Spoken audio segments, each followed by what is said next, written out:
क्या इस देश के पुलिस यानी हमारे भारत के पुलिस पूरी ईमानदारी से काम करते हैं? ऐसे कई सारे सवाल हैं जो मैं आज यहाँ पे बात करूँगा, क्योंकि आए दिन जो घटनाएं होती हैं जिसके बारे में हर पब्लिक बात करती है और हर गांव वाले, हर बस्ती को ये चीज़ सफ़र करना पड़ता है और वो कहते भी हैं कि हम पुलिस कोर्ट कचहरी में कभी फंसना नहीं चाहते। ऐसा क्या डर है जो लोगों को सताता है हर रोज हर दिन? आज का जो टॉपिक है वो बात करेंगे रियलिटी ऑफ इंडियन पुलिस। हमारे देश में क्या इंडिया की जो पुलिस है वो पूरी लगन के साथ, ईमानदारी के साथ लोगों का भला करती है या फिर वैसा मदद नहीं करती जैसा उन्हें मदद करना चाहिए? वह ये जानते हैं पूरी रियलिटी इंडियन पुलिस के बारे में।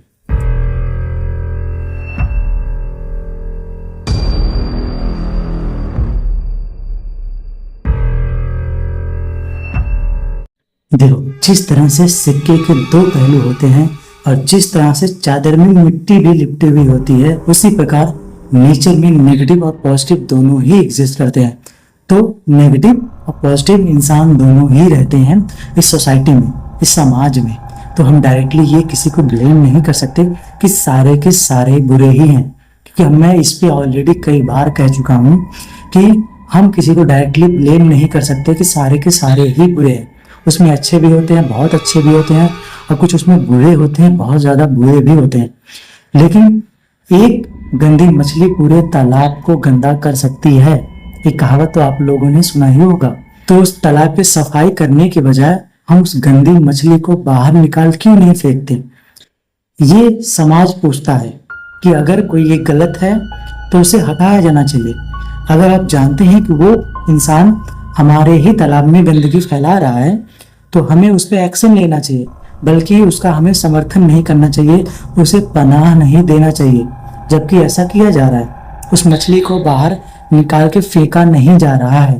तो वही है अपनी इंडियन पुलिस सिस्टम। अगर इंडियन पुलिस सिस्टम में कई पुलिस वाले करप्ट हैं, रिश्वतखोरी का काम करते हैं, सही से काम नहीं करते, ईमानदारी से काम नहीं करते, लेकिन जो ईमानदार हैं उन्हें तो ये चाहिए कि हम इन लोगों को निकाल फेंके ताकि हमारी बदनामी ना हो, हम ही लोग गालियां ना दें, हम ही लोग ब्लेम ना करें।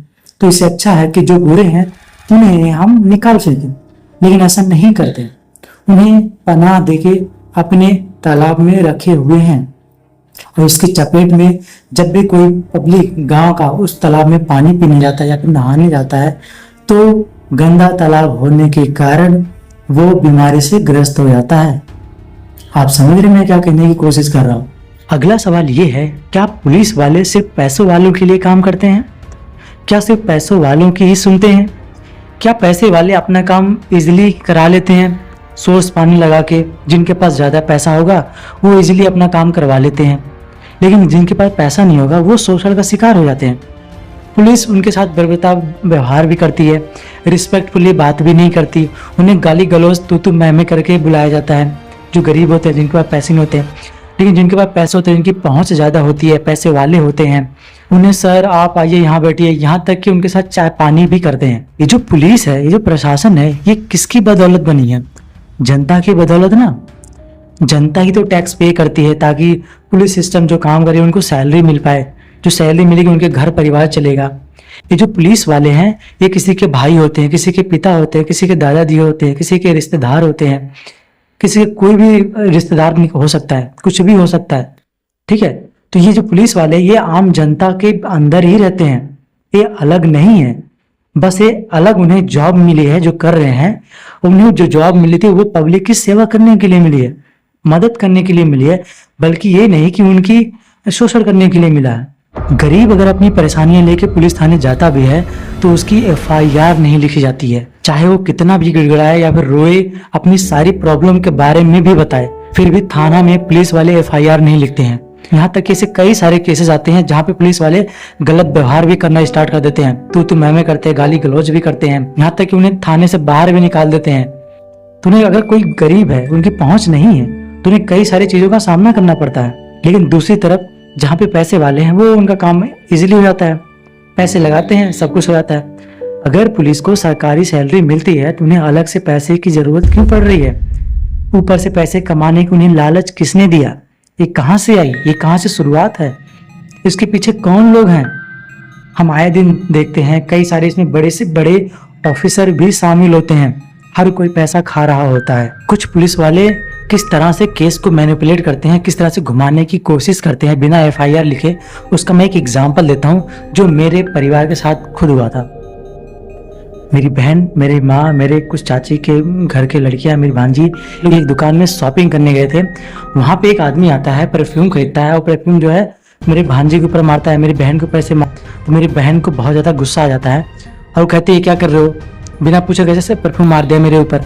ठीक है, तो ये सब जो मामला आता है घर पे आती हैं, तो ये जब चीज़ें मुझे पता चलता है तो मैं तुरंत पुलिस को कॉल करता हूँ, यानी 112 नंबर को कॉल मिलाता हूँ। पुलिस आती है तो क्या करती है, मामले को ज़्यादा गर्माहट में बदल देती है। गर्माहट का मतलब है कि मैनिपुलेट करने की कोशिश करने लगती है। जिस दुकान वाले पे ये घटना हुई थी उस दुकान पे सीसीटीवी कैमरा लगा था, और जाहिर सी बात है सीसीटीवी कैमरे को छुपा रहा था, बोला कि हमारा सीसीटीवी कैमरा काम नहीं करता, अपने आप को बचाने के लिए वैसा कर रहा था। ठीक है, तो हो गई उसकी बात। तो पुलिस कहाँ पे मैनिपुलेट की, तो जो दुकान वाला था उसका कोई रिश्तेदार आया कि पुलिस वाले ने बोला कि चलिए थाने चलते हैं, वहां पे सारी बात होती है। ठीक है, तो मैं जब पुलिस वाले को लेके गया तो दुकान वाले का एक रिश्तेदार आता है पहचान में, वो कहता कि नहीं हम चलो साथ में लेके चलते हैं। ठीक है, अब पुलिस को मिल गया एक जरिया, उन्होंने क्या किया वहां पे मैनिपुलेट करना स्टार्ट कर दिया। जो थर्ड पर्सन इंटरप्ट किया, यानी दुकान वाले का जो रिश्तेदार था, पुलिस उसकी तरफ डाइवर्ट हो जाती है, पूरा केस मामला उसी की तरफ घुमा देती है। और जो सारा एप्लीकेशन लिखवाती है कि आप इस तरह से एप्लीकेशन लिखिए कि एक आदमी आके छानबीन में इंटरप्ट कर रहा था इसके, यानी आप देख लो किस तरह से मैनिपुलेट करके यानी चीज़ों को घुमा दिया। जो हमारा मुद्दा था, जिसने परफ्यूम मारा, जिसने ये सब कांड किया, यहाँ तक कि मेरे बहन के गर्दन पे चाकू भी रखा था, हमारा छानबीन हमारा केस सुनता, लेकिन उसने क्या किया कि एप्लीकेशन जो लिखवाया वो उस आदमी के खिलाफ लिखा दिया जो दुकान वाले की तरफ से आया था बोलने। आप देख लो किस तरह से मैनिपुलेट किया पुलिस वाले ने। आखिरकार में पुलिस वालों ने कुछ भी नहीं किया और कुछ भी नहीं हुआ। फिर उसे मिल गया ये जरिया, वो बोला कि अगले दिन आइएगा तब हम आप लोग की बात सुनेंगे। इधर मेरे घर पे कॉल किया था, उधर दुकान वाले के घर पे कॉल किया था, बोला कि दोनों लोग अगले दिन आइएगा तब हम मामला को सुलटाएंगे। यानी उसने प्लानिंग बना रखी थी कि अब हम दोनों तरफ से पैसा खाएंगे।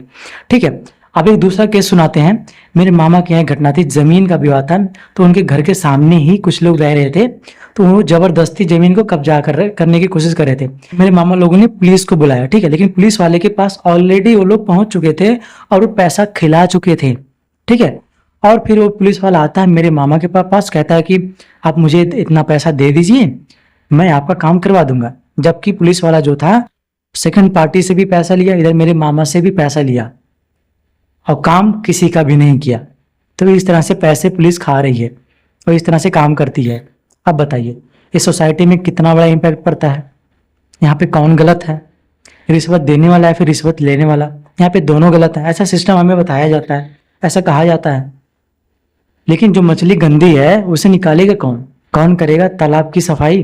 जब तालाब का रखवाला ही कुछ परवाह नहीं करता, साफ सफाई नहीं करता, उसे कुछ फिक्र नहीं है, तो कौन करेगा? अगर हम यहाँ की पुलिस की और अमेरिका की पुलिस में कंपेयर करें ना, तो जमीन आसमान का फर्क दिखता हमें। वहाँ की पुलिस इतनी करप्ट नहीं होती है, रूल्स रेगुलेशन को लेके बहुत ज़्यादा टाइट होती है, वो आम जनता को भी सर रिस्पेक्ट करके बुलाती है। लेकिन अगर जो कोई क्राइम करता है तो उन्हें पनिशमेंट बहुत खतरनाक मिलती है। ठीक है, लेकिन यहाँ की पुलिस जो है, कोई लो लेवल का तो उससे बदतमीजी से बात करेंगे, गाली गलौज से बात करेंगे, कोई हाई लेवल का तो उससे सर रिस्पेक्ट उनके सामने झुक जाएंगे, क्योंकि उन्हें पैसा मिलने वाला होता है। लोग ये प्राउड बिल्कुल भी फील नहीं करते अगर उनके द्वार पे कोई पुलिस वाला आ जाता है, बल्कि लोग असेम्ड फील करते हैं, लोग डर जाते हैं, लोग ये सिक्योर फील ही नहीं करते कि उनके द्वार पे कोई पुलिस वाला आ रहा है, क्योंकि आसपास का बहुत बड़ा इम्पैक्ट पड़ता है। लोग आपस में बात करना स्टार्ट करते हैं, कहते हैं कि देखो उनके घर पुलिस आया था, कुछ तो उन्होंने कांड किया होगा, कुछ तो गलत किया होगा, कुछ तो क्राइम किया होगा। बात ऐसे धीरे धीरे फैल जाती है, फिर उस व्यक्ति के घर, यानी जिसके घर पुलिस गई होती है, उनकी वैल्यू घट जाती है। तो यहाँ पे लोग पुलिस का घर पे आना प्राउड फील या फिर सिक्योर फील नहीं करते, बल्कि डर जाते हैं। ये है हमारे इंडियन पुलिस की रियलिटी। मैं जानता हूँ इसमें से कई लोग, आपके भाई, पिता, दादा, दादी, कोई भी बहन हो सकती है, पुलिस वाली इसमें हो सकते हैं, लेकिन आप ईमानदारी से बताइएगा जरूर। कमेंट सेक्शन खुला है, आप ओपनली बता सकते हो कि सच में क्या वो लोग ईमानदारी से काम करते हैं। अब ऐसा नहीं होना चाहिए कि आपके दादा, भाई, बहन, पिता ऐसे पुलिस वाले अगर हैं तो आप जानबूझ के रियलिटी को छुपाओगे। आप कमेंट सेक्शन खुला हुआ है, आप बता सकते हैं अगर आपके पास ऐसी कोई घटनाएं होती हैं जहाँ पे पुलिस वाले सच में ईमानदारी से काम नहीं करते, आपको लगता है सच में पुलिस सिस्टम इंडिया में बहुत ज़्यादा करप्ट है, जो सिर्फ नेताओं और अमीरों के इशारे पे नाचती है। कमेंट सेक्शन खुला है, आप इसकी बात शेयर कर सकते हैं और इस वीडियो को शेयर भी कर सकते हैं। ठीक है।